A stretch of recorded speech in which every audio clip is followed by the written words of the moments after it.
Hello everybody, welcome back to our channel Ansh Kumar's Tech. Today we are going to discuss on liquidation of company. Liquidation of company में हम final statement कैसे prepare होती है वो सीखते हैं। तो आज इस क्वेश्चन में आपको मेन पॉइंट यहाँ पे मिलने वाला है 2% on amount paid to shareholder. जो कमीशंस है वो 2% amount to paid to shareholders देनी है।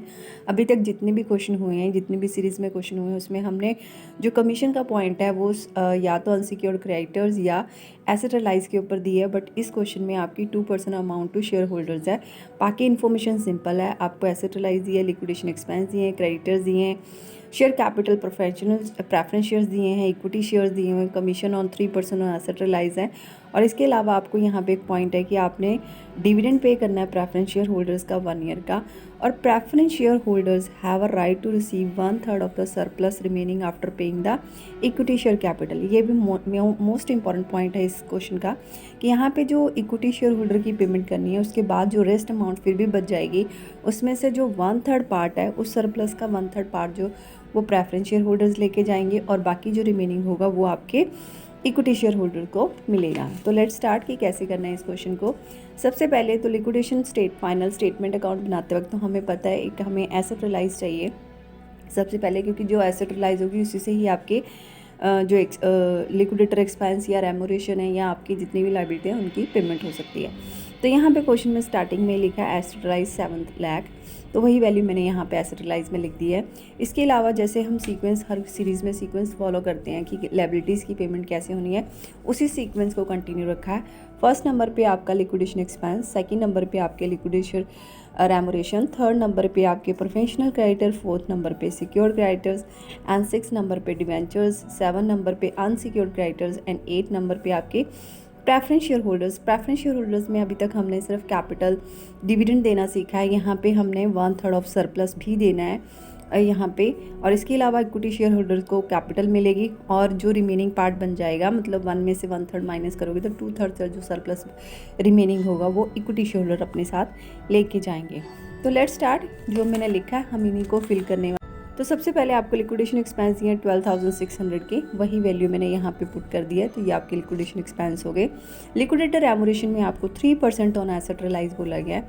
तो सिंपल सी बात है, 7 लाख की एसेट रिलाइज हुई है, तो इसको मैंने वर्किंग नोट में भी किया हुआ है। 7 लाख की आपकी एसेट रिलाइज हुई है, उसके ऊपर हमने 3% कैलकुलेट किया, तो 21,000 की कमीशन ऑन एसेट रिलाइज आई, तो वही वैल्यू हमने यहाँ पे फिल कर दी। तो जैसे कि मैंने बोला था, इस क्वेश्चन में मेन पॉइंट है कि जो कमीशन है 2% amount paid to shareholders, तो हम क्या करेंगे 2% on payment to shareholder की कमीशन जो है वो हम यहाँ पे ब्लैंक छोड़ देंगे। और इसके जब तक प्रेफरेंस शेयर होल्डर की बारी नहीं आती, तब टर्न नहीं आती, तब तक हम कंटिन्यू जो भी पेमेंट करनी है वो फिल कर देते हैं। तो सबसे पहले क्वेश्चन में प्रोफेशनल क्रेडिटर होने चाहिए। तो यहाँ पे जो क्रेडिटर है यहाँ लिखा हुआ है इंक्लूडिंग सैलरी स्टाफ। तो जो स्टाफ की सैलरी होती है वो आपके प्रोफेशनल क्रेडिटर्स में आती है, तो रिमेनिंग आप अनसिक्योर्ड में डाल सकते हो। तो वही पार्ट यहाँ पे किया हुआ है। प्रोफेशनल 8400 के डालने हैं, सिक्योर्ड और डिवेंचर्स क्वेश्चन में मेंशन नहीं है, इस वजह से उनको ब्लैंक छोड़ा। और अनसिक्योर्ड क्रेडिटर आपके रिमेनिंग 86,800 के आए। 95,200 में से 8400 को लेस किया, तो बाकी अनसिक्योर्ड क्रेडिटर्स हो गए। तो यहाँ तक की जो पेमेंट है, उसके बाद जो रिमेनिंग बचेगी वो आपके शेयर होल्डर्स, क्योंकि यहाँ पे किसी पर्टिकुलर शेयर होल्डर की नाम नहीं बताया, मतलब किसी प्रेफरेंस शेयर्स को मिलना है या इक्विटी शेयर ऐसा नहीं लिखा, तो इसका मतलब हम प्रेफरेंस और इक्विटी दोनों शेयर होल्डर की जो अमाउंट है उसके ऊपर 2% कमीशन देने वाले हैं। तो यहाँ तक कि जितनी भी अमाउंट है एसेट रिलाइज में से वो लेस कर देते हैं। तो आप लेट्स सी, ये देखिए 2% on payment to shareholder के लिए amount available for shareholders ढूंढनी है। तो जिसमें से मैं एसेट रिलाइज में से आपके एक्सपेंस, कमीशंस और जितने भी आपके क्रेडिटर्स हैं ये सारे हमने लेस कर दिए, तो अमाउंट आ रही है रिमेनिंग 5,71,200। और ये याद रखना, आपने जब भी शेयर होल्डर्स की कमीशन बोली हो तो आपने 2/102 की कमीशन देनी है, मतलब रेट अपॉन 100 प्लस रेट देना है। तो जो आपकी कमीशन आई है शेयर होल्डर्स के लिए वो आई है 11,200 की। ठीक है जी, तो ये अमाउंट मैंने यहाँ पे फिल कर दी। तो उसके बाद मैंने प्रेफरेंस शेयर होल्डर्स की पेमेंट कर दी। प्रेफरेंस शेयर होल्डर्स की कैपिटल आपको क्वेश्चन में मेंशन है, जो कि है 27,000 के नंबर हैं और 30 रुपीज़ की पेमेंट है, तो 2,10,000 हुआ, तो 2,10,000 कैपिटल में फिल कर दिया। और यहाँ पे ब्रैकेट में लिखा है 1 year dividend are in arrear.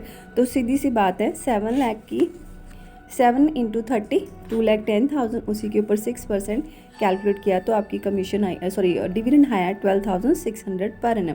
तो वही वैल्यू यहाँ पे हमने डिविडेंड में फिल कर दी। तो आपकी यहाँ पे कैपिटल भी आ गई, डिविडेंड भी आ गई। जो सरप्लस है वो अभी नहीं आएगा क्योंकि आपने पहले इक्विटी शेयर होल्डर की पेमेंट करनी है, उसके बाद जो रिमेनिंग अमाउंट होगी उसमें से सरप्लस जो है मिलेगा प्रेफरेंशियल। तो इक्विटी शेयर होल्डर की पेमेंट तो यहाँ पे है, इक्विटी शेयर होल्डर्स आपके 1,26,000 के, तो वो पेमेंट आपने कैपिटल में डाल दी। तो ये आपके यहाँ पे ये क्वेश्चन मार्क में है क्योंकि हमें ये नहीं पता और ये चीज़ नहीं पता। बाकी जितनी इन्फॉर्मेशन थी हमने सारी फिल कर दी। आपने एक्सपेंस पे कर दिए, एसेट रियलाइजेशन का कमीशन दे दिया, 2% पेमेंट टू शेयर होल्डर्स का बता दिया मैंने कैसे कमीशन कैलकुलेट करनी है, प्रोफेशनल क्रेडिटर डाल दिए, सिक्योर्ड अनसिक्योर्ड आपकी सिक्योर्ड है नहीं, डिवेंचर्स है नहीं, क्वेश्चन में मिसिंग है, और अनसिक्योर्ड क्रेडिटर जो हैं 86,800 के हैं। प्रेफरेंस की आपने कैपिटल डाल दी, डिविडेंड डाल दिया, सरप्लस आपने क्वेश्चन मार्क में रखा क्योंकि हमें स्टिल पता नहीं है, इक्विटी शेयर होल्डर्स और इक्विटी शेयर होल्डर की कैपिटल डाल दी। तो बाकी आपने सरप्लस कैसे डालना है उसके लिए लेट्स सी वर्किंग नोट। तो surplus available due payment for all the share holders की जितनी ड्यू थी सारी पेमेंट करने के बाद कितना सरप्लस अवेलेबल है। तो जितनी एसेट रिलाइज थी, तो यहाँ से जितनी एसेट रिलाइज थी और जितनी इन्फॉर्मेशन मैंने यहाँ पे फिल करी थी वो सारी इन्फॉर्मेशन को मैंने माइनस कर दिया। तो रिमेनिंग आ गया आपका सरप्लस 2,11,400। इसमें से दोनों को मिलेगा क्योंकि किसी पर्टिकुलर का नाम नहीं है। प्रेफरेंस शेयर होल्डर्स के लिए 1/3 बोला है और इक्विटी शेयर होल्डर के लिए आपको रिमेनिंग पार्ट हो जाएगा। तो 1 में से मैंने 1/3 माइनस किया तो रिमेनिंग पार्ट आपका 2/3 आया। तो सिंपल सी बात है, जितनी अमाउंट आई है उसका 1/3 जो है प्रेफरेंस शेयर होल्डर्स लेके जाएंगे और इसका बाकी 2/3 पार्ट जो है इक्विटी शेयर होल्डर लेके जाएंगे। तो उसी वैल्यू को मैंने यहाँ पे जहाँ पे मैंने क्वेश्चन मार्क डाला था वहाँ पे फिल कर दिया। तो इस तरह आपका क्वेश्चन सॉल्व होता है। Thank you.